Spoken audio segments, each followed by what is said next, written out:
Barbara owns a manufacturing plant with 4 facilities, north, south, east, and west, in the state of Indiana. The workers at one of the facilities north have just decided to join the union. The union negotiates with Barbara and receives average wages that are 5% higher than the workers at south, east, and west facilities. This wage differential is likely an example of.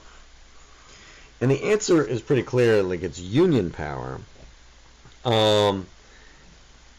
This isn't an issue of discrimination. Inefficiency wages are trying to hold on staff because you're afraid they're going to leave, but this was a negotiation, so it's the power of a union. Compensating differentials, nothing suggests that the workers of North are doing a different job than the workers of South, East, and West.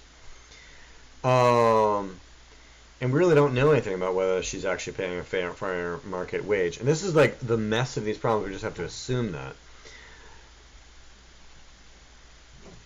But the idea of like union power theoretically is market failure, but it also assumes that all labor markets work in perfect competition, where from what we can see is that isn't entirely the case.